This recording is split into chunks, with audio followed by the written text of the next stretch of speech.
Hello, chess fans. Welcome to another edition of Chess Chat, a program designed to give you, the viewer, a deeper understanding and an appreciation of the wonderful and captivating world of chess.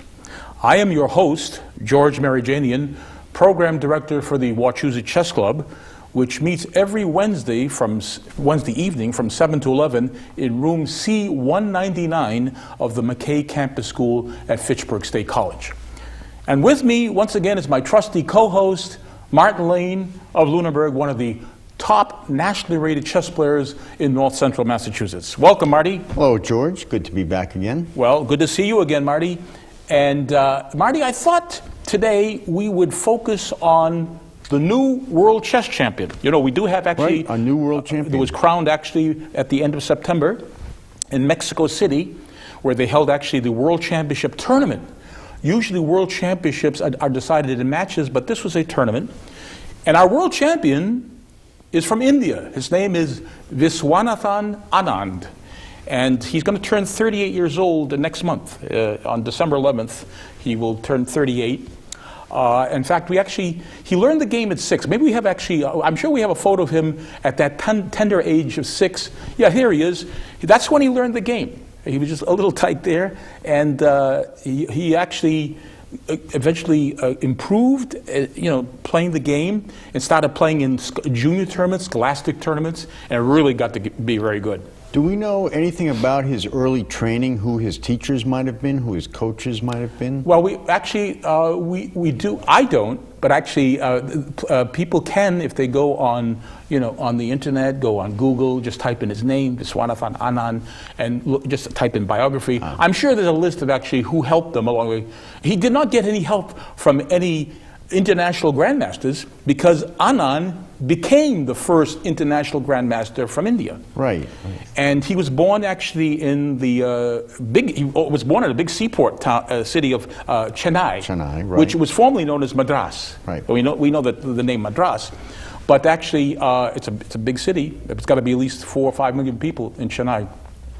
And he became, at the age of 15, an international master, which is a notch below international grandmaster. At the age of 18, they awarded him the international grandmaster title. This is the World Chess Federation that did it. Now, I understand you met him at about this time. I met him, yes, 1988. He actually came and visited a tournament at Harvard. There was actually the Harvard Open in Cambridge, and I was visiting. I was there as a spectator. And he was the guest of a international grandmaster from this country named Patrick Wolf. So I met him actually, briefly. We exchanged, some amenities, And so I met him at a very young age, when he was like 18. What did his personality seem like? Very friendly, very personable, friendly, not arrogant. Some of these grandmasters can be very difficult to deal with. For example, Garry Kasparov is actually not an easy person to deal with. Well, he was just in Cambridge himself a few weeks ago. Yes, he was. He actually gave a lecture at a church off of Harvard Square. But Anand is a very likable fellow, and not pretentious at all. And he, by the way, now, because of winning this world championship, by the way, he's the second undisputed world champion. Right. Because you know what happened in the world of chess? Well, there was a break some years ago. Yes, it was. It happened in 1993. See, in 1985, Garry Kasparov became the world champion. Right, he defeated Anatoly Karpov. His fellow countryman from Russia. From 1985 to 1993, the world championship was held under the auspices of the World Chess Federation. And in 1993, when Kasparov was scheduled to play another World Championship match, he had a falling out with them. He says, the World Chess Federation is corrupt. They give in to bribes and graft and corruption. So he says, I'm going to form my own association, which was the Professional Chess Association. And he and a challenger, Nigel Short, a grandmaster from England, played a match for the World Championship, which Kasparov won. Now, 2 years later, in 1995, Kasparov was defending his title again, and he played Viswanathan Anand. And you know where they played? They played at the World Trade Center in New York City. Right. And the reason I remember that is because I covered this for the local paper. That's right. I went down, the paper, by the way, had an beautiful coverage, color photos, games from the event. It was well documented in the local press. So anyways, I attended that match, and I saw Anand in action as a player in 1995. Okay, but what happened is in the year 2000, that is, Kasparov held the title, that is right. the non-World Chess Federation world title until the year 2000. Then in 2000, they had another they had what they call a classical world championship, and Kasparov lost his title to Vladimir Kramnik. Now, I think we have a photo of Vladimir Kramnik actually in our files. Vladimir Kramnik actually is the opponent in the game we're going to present today. There's a photo. He's a few years younger than Anand. Yes, and he became the undisputed, world champion, actually in the year, no, actually, I take that back. In the year 2000, he was disputed. No, I take this back. In the year 2000, it was still disputed because it wasn't under the auspices of the World Chess Federation. The World Chess Federation was trying to reconcile these differences with the Professional Chess Association. So in the year 2006, last year, they reconciled. The two organizations reconciled, said, let's have a reunification match. And what happened was that they had a match for the title, and actually it was won by Kramnik.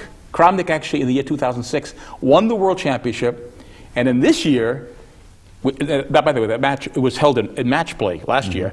This year was a tournament, and Anand won the tournament. Right. Now, ironically, well, you know what Anand has to do? Next year, he has to defend his title against Kramnik. So this looks like a little ring around the rosy here with those two players. Now, what we're going to present today, Marty, is a game that Anand played against Kramnik back in the year 2005 in an international tournament in Sofia, Bulgaria. And this was actually called the MTEL Masters Tournament. And Anand had white against Kramnik, and Anand opened up with e4. So let's play that for the first move for white. E4. We've talked about this before. It's a strong opening move. It attacks two of the critical center spaces. It opens up diagonals for the bishop and for the queen, and so it's probably the most popular of the opening moves. And very logical. Right. And what Kramnik did on his reply, Kramnik with his move played e5 for the same reason. So black plays e5, and there's a contest for the control of the center. So what Anand does, he decides he's going to attack that pawn, and we've seen this before, by moving his knight on g1 to f3. It develops a knight, gets a piece out, and it attacks the black pawn. Okay. Well, forcing an answer from black. Okay. Now, what sort of answers does black have here? Well, what we've talked about in the past is he can defend it a couple of ways. He can develop his knight on b8 to c6. Defending that pawn on e5. Or he can proceed quietly with d6. That's a possibility. And those are two standard ways of defending it. Okay. If he chooses. Is there another way? Well, of course, there are other ways to defend. How about defending with f6? Is that possible? It's possible. It's not very good, but it's possible. Yeah. Why is this not very good to defend this pawn with this f pawn? Well, it weakens these white squares that lead right down to the king. Yeah. And it makes the king vulnerable. So it is not good. It's not good to actually move these pawns actually on the king's side, especially if you plan the castle on this side. You want to keep those pawns in front of the king. Right. To protect him. Okay. So what Kramnik on his second move did, instead of defending that pawn on e5 with the knight to c6 or the pawn on d6, he played knight f6. So second move, so knight now f6. He essentially puts the ball back in white's court. Now Kramnik is counterattacked, and white has to decide what he's going to do. Is he going to defend? He can defend by simply playing the knight on bishop 1 to c3. That defends the pawn. Okay, that's an option. He could play quietly. He could play d3. That also defends the pawn. But is that has good? The drawback of locking in this diagonal. The bishop now has no place to go except to here. Right. So we have a counterattack. You said it was a counterattack. Does this actually counterattack have a name? Is there a name to this? Well, it's known in the United States or in English-speaking countries. It's known as the Petrov's defense. Elsewhere in the world, it's known as the Russian defense or Russian opening. Yeah, because Alexander Petrov was a Russian. Right. And actually, back in the early 1840s, he actually analyzed this. He published actually a treatise on this defense and showed that this is a viable defense. This is a defense that goes back hundreds of years, though. Right. This has been known for at least 400 or 500 years. But it was not considered actually a good reply for black until Petrov in the early 1840s showed that this is actually a good defense, the counterattack. All right, so it's a Anand's third move. So what he does, he carries on his plan. Now that black has left his pawn on e5 undefended, he goes ahead and he takes it. Okay, so he Knight takes on e5. He's captured the pawn. All right, so now black has to make a decision. Can black, in turn, take the pawn on e4, which is undefended, like this? Is that good or bad? Well, he can take it, certainly. It's a legal move. Yes. But and it makes sense in the sense that he counterattacked. You would say if he's going to carry through his plan, so that makes some sense in that way. But as it turns out, white has a fairly strong answer to that. He can play queen to e2, threatening that knight immediately. Okay, so there's an immediate attack on the knight, and black has to make a decision as far as what to do. Does he defend the knight or does he retreat the knight? Those are his choices. Okay, let's take the worst of the two, and let's retreat the knight, and let's point out to our viewers why this is a very bad choice. To bring the knight back to f6, where it came from, is going to cause big problems for black, because what does white do here? Well, first of all, if you look at it, it looks okay. The knight goes back to its good square. But again, tactics show up, because the white's queen on e2 is staring right down at the black king, and he can execute something known as a discovered check. He discovers the check on the king by playing knight to c6. The king is in check. Knight c6, we have a discovered check. The knight goes to c6, and also simultaneously attacks the queen, and also controls this e7 square. Right. So it looks like black is going to lose his queen. No matter what happens. By the rules, he has to cover the check. Right, he has to block. He has to block. Can't move the king. No, king so can't the move. only way to get out of this check is to block with the bishop, or of course he's going to lose his queen. Either way. All right, so this is disastrous. Right, so you can't. So let's go back. So let's put it back here. This pawn is off, right? All right. Okay. So if the queen goes here e2, the knight cannot retreat. Right. So what happens if black now in turn does what white did and attack this knight? Well, he can defend his own knight by capturing black's knight on e4. Okay, and he defends the knight at the same time. Right. We can't take back yet. So what black does is to attack that knight with d6. Seems a reasonable attacking move. And white can't move the knight because the queen is now undefended. Right. So what does he do? Well, he can do a couple of things. Does he defend the knight? He can defend the knight, put a pawn to d4, okay, so that he can recapture. All right.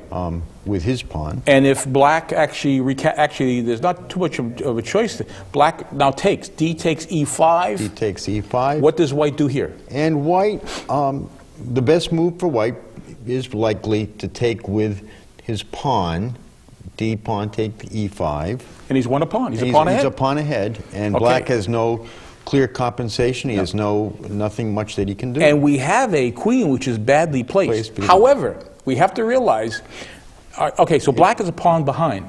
But one of the things that black would like to do is, with a pawn behind, maybe the trade-off. I mean, especially queens. And this is a threat. Bring the queen here with check.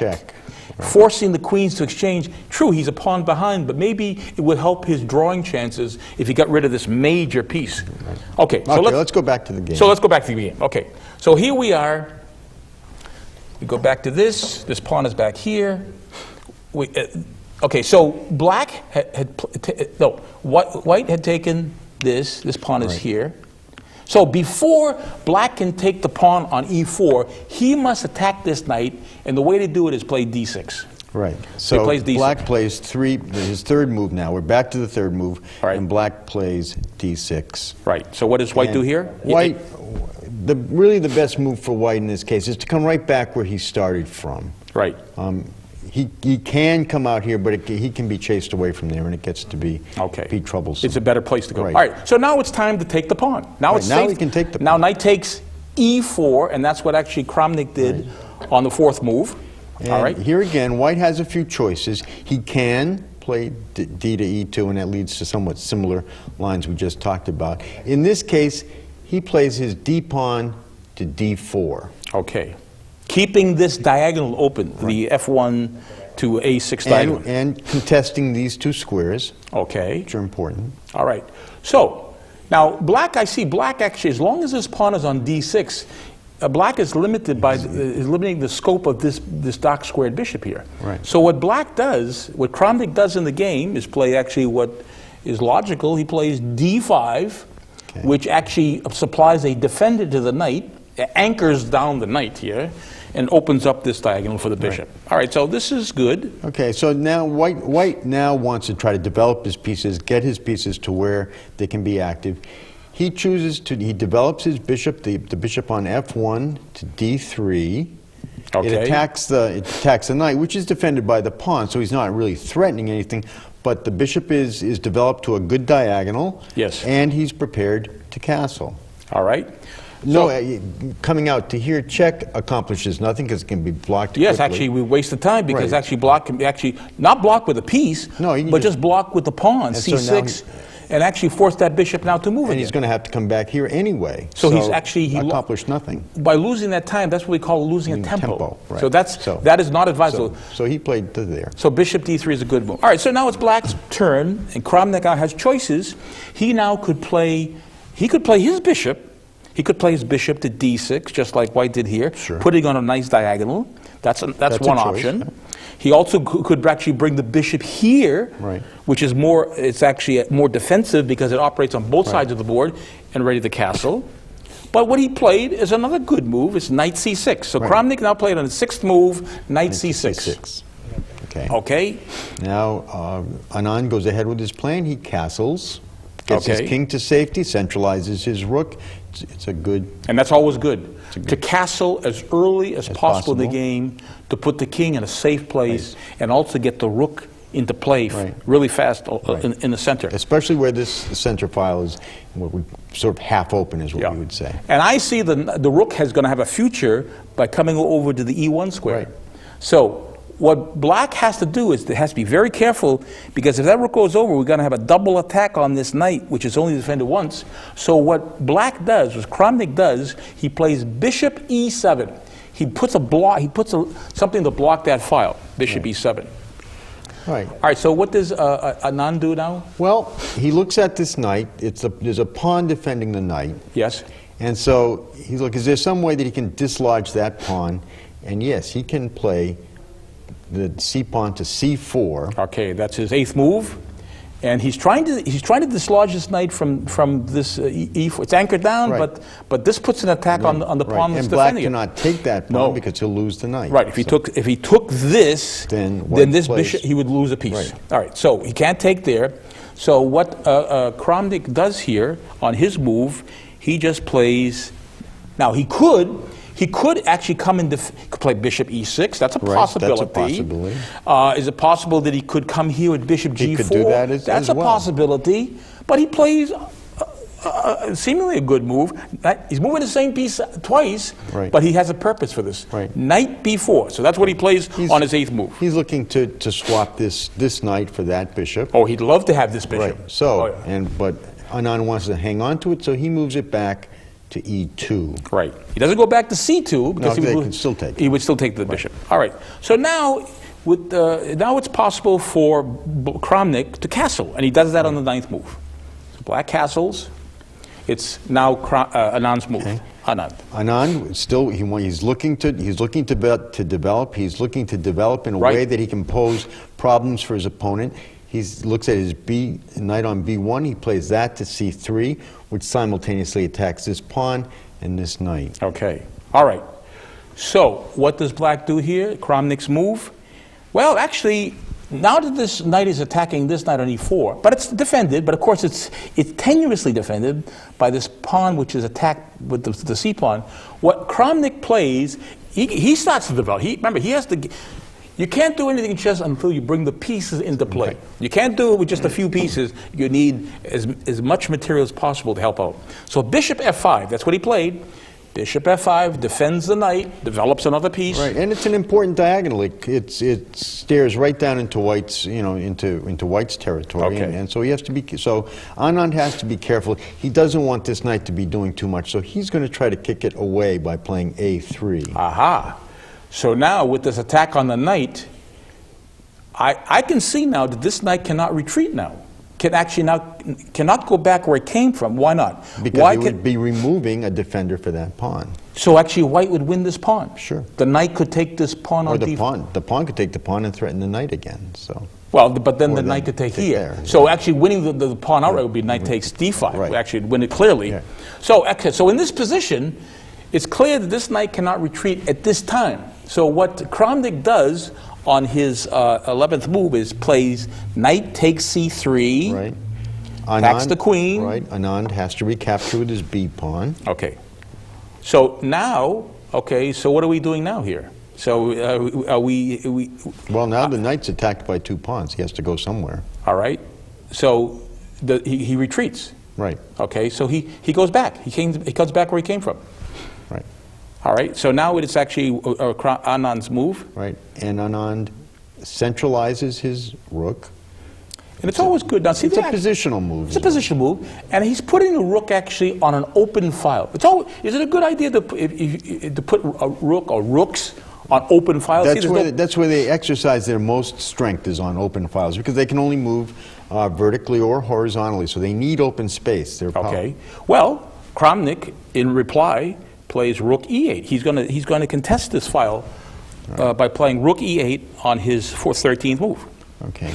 Now, Anand has doubled pawns, Right. which are considered a weakness, though they're not terribly weak in this kind of a situation. But he's going to get rid of his doubled pawn. He's going to do the exchange here. C takes the pawn on d5. Okay. Which actually forces Kramnik's move, because Right. actually he forces There's him only to one way to recapture. He only has the queen to recapture. So he plays queen takes d5. Right.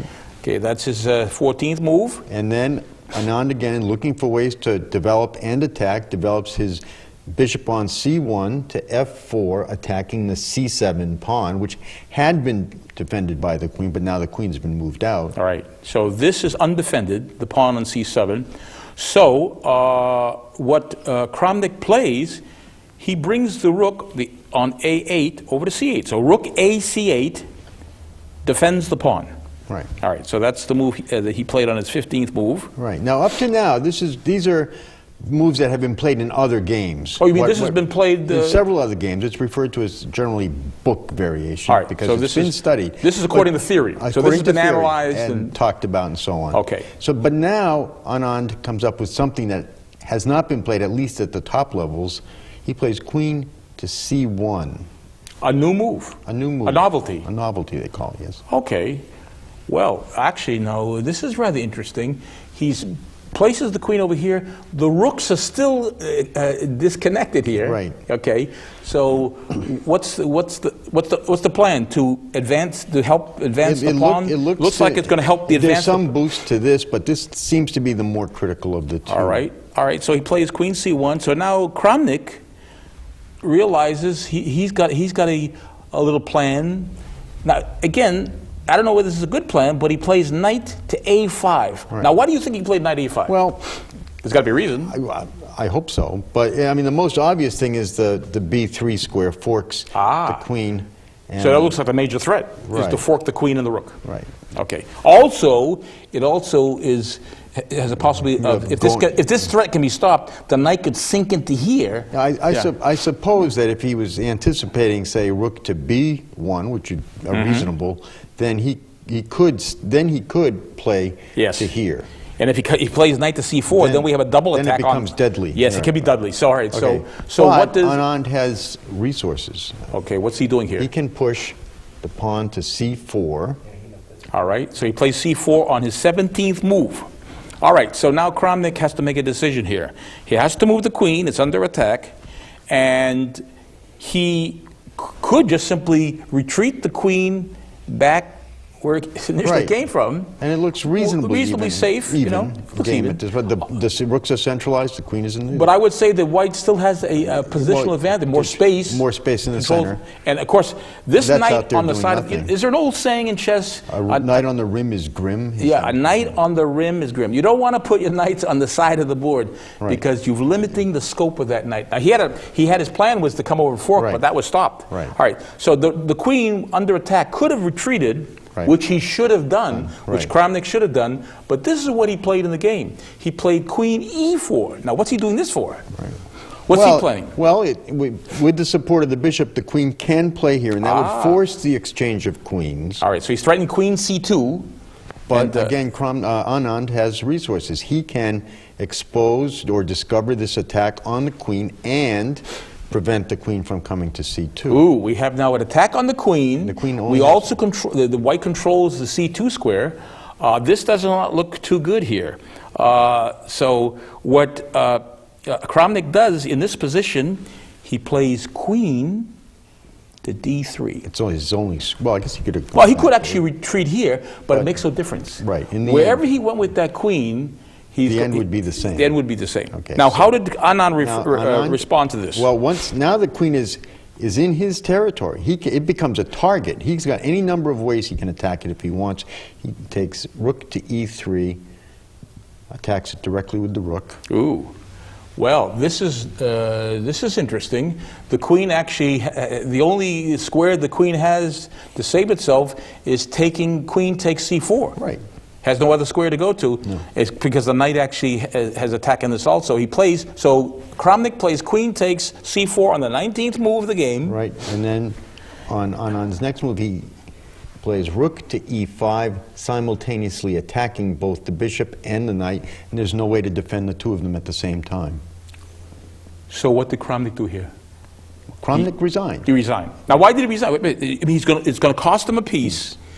You mean to tell me actually at the level, grandmaster level, world championship contenders, they don't play on if they're down, if they lose a piece? At the grandmaster level, losing a piece at this stage in the game with that kind of position and no compensation, the game is hopeless. I mean, it makes no sense to fight on. And so, yes, they do. They resign. And that is the difference between grandmaster chess and amateur chess. That's right. If this were actually played by amateurs or people who play the game casually, they would play on, even with the piece down. They could almost count on maybe another mistake later on. Right, exactly. Hoping that evens the game. And hoping for a swindle. You know, right, such a thing as cheap shot. A cheap shot. Right. Actually, there's a very famous American player, U.S. champion named Frank Marshall, who is known for swindles. In fact, Frank Marshall would be the type to play on and say, "Hey, we'll continue. You can win a piece, but I still have as long as I have my queen on the board, I still have maybe chances, pulling this out." But no, now in this day and age, grandmasters have mutual respect. They don't. Sure. They would. It actually would be insult. It would be insult, for example, the Kramnik to play on. Okay, so what did we learn from this game, or what did Kramnik learn from this game? That I've never seen such a blunder at that level. He must. All I can say is that he must have just had a lapse in his focus, a lapse in attention, because it was such an obvious error, such an obvious misjudgment that there's no other explanation. Okay. I mean, it happened so quickly. This was not like a mistake that surfaced 10 moves later. In just a few short moves, it was over. Well, I think, Marty, we've learned something about grandmasters, even grandmasters, that they're human too. Right. That actually, at all levels of chess, whether they be professional chess players or amateur chess players, to err is human. Right. To err is human. And that's what we saw here. Everybody makes mistakes. No one is perfect. And again, Kramnik is probably one of the worst blunders he ever played. So we want to thank you, Marty, for going over this game with me. And I want to invite all of you out there, our viewers, our dedicated viewers, to join us next time for another interesting edition of Chess Chat. Again, a game that has captivated the world, where hundreds of millions of players in the world play the game. Thank you and goodbye.